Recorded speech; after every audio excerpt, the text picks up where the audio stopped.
Listen to the JT Sports Podcast on all podcasting platforms and leave a 5-star review. Oklahoma State is going on the road to take on Baylor. This game is a rematch from last year's Big 12 championship game, which Baylor won 21-16 over the Cowboys. This game is going to be kicking off 3:30 p.m. Eastern Time this Saturday on Fox. Baylor currently is a 2.5-point favorite going into this matchup. Now, these two teams played twice last year, and Spencer Sanders was not good in any of their matchups. Dave Aranda's defense gives Spencer Sanders a lot of problems. Against Baylor's defense last season, Spencer Sanders completed 61.9% of his passes for 439 passing yards and threw 1 touchdown and 7 interceptions. So for Oklahoma State, if they're going to win this game, not only do they need a good game out of Spencer Sanders, but they need a clean game out of him, because it's really hard to win games when your quarterback is throwing 3 and 4 interceptions. And it's even more amazing at the fact that Oklahoma State was not only able to win the first game they played, but they almost won the Big 12 championship despite the fact that Spencer Sanders had so many turnovers. And the reason for that was because Oklahoma State's defense last year was really good, but their defensive coordinator from last season, he's gone. He's now the DC at Ohio State. However, this defense has a good amount of talent on the defensive line. Now, their defense definitely does have a lot of new faces compared to what they had last year, but the defensive line still is really good. And not only does Oklahoma State have a pretty good defensive line, but Baylor also has a really good defensive line as well. And Baylor's defense overall is one of the best teams in the country when it comes to stopping the run. They are 7th in America in rushing yards per game allowed. And for Oklahoma State, you have to wonder, if they cannot have success running the football against Dave Aranda's defense, and they have to rely on Spencer Sanders to win the game, you wonder just how good is Spencer Sanders going to be? And what is the game plan going to be? Now, it wasn't all Spencer Sanders' fault for why he struggled against Dave Aranda last year in this Baylor defense. The offensive line wasn't good. He was running for his life a lot of the time, which often caused him to rush his decision making. So I'm definitely interested in seeing just how improved is Oklahoma State's offensive line, because the offensive line has looked pretty decent in their first couple of games, but that's against inferior competition. So I want to see how good this offensive line is against this defensive line of Baylor. And Baylor's offensive line also really isn't all that great. You know, Baylor runs a offense that is rhythmatic. When they throw the football, oftentimes it's short passes or intermediate passes. They haven't really hit on a lot of passes deep down the field that were like 50 or 40 yards plus. At least they didn't last week. So for Oklahoma State, they need to work on taking away the short passing attack for Baylor. Because when you look at Sharpen, he carved them up in the Big 12 championship game last year, and he's been really good this season. And he's a rhythmatic passer. Once he gets in rhythm, once he gets hot, he's really hard to slow down. So against BYU, he struggled. It wasn't really his best performance. And BYU's defensive line was getting a lot of penetration. They were causing a lot of havoc and a lot of chaos. And he struggled in that game. So for Oklahoma State, that defensive line is really going to be key.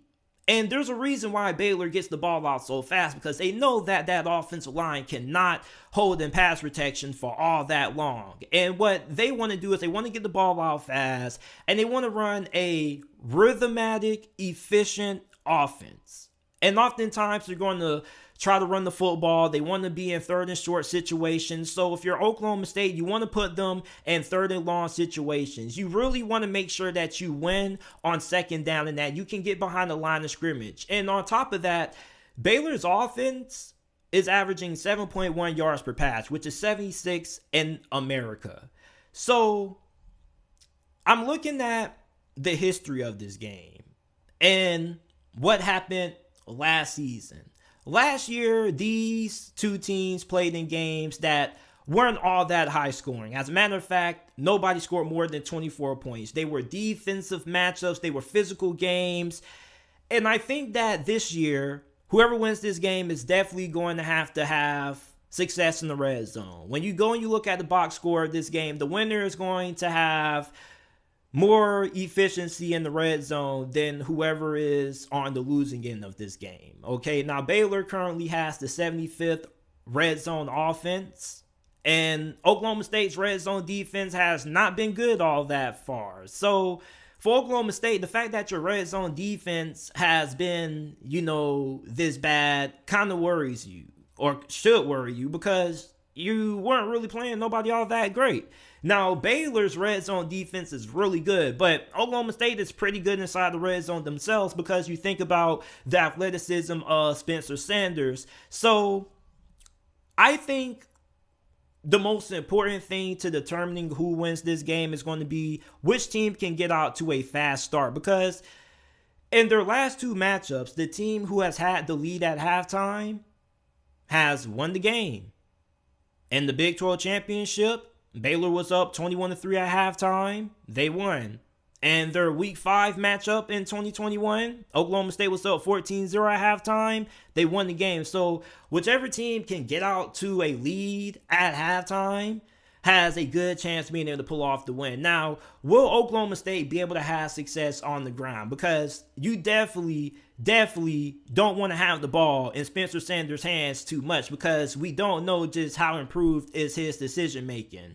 Because his decision making could have costed Oklahoma State a couple of games last year if it wasn't for how great their defense was. And with you not having that great defense this year to rely on, not saying that their defense is bad, but their defense isn't as good as what last year's defense was. So your defense may not be able to bail you out as many times if Spencer Sanders costs you a turnover, which is why you got to have that run game going. You can get him going on the ground. You also have a pretty good group of running backs also, in my opinion. So with Baylor's run defense being as effective as what it is, if Oklahoma State can't have success on the ground, then they're going to be at a huge disadvantage, because then Baylor's defense, which is really good at being able to get turnovers, they forced 2 against Iowa State.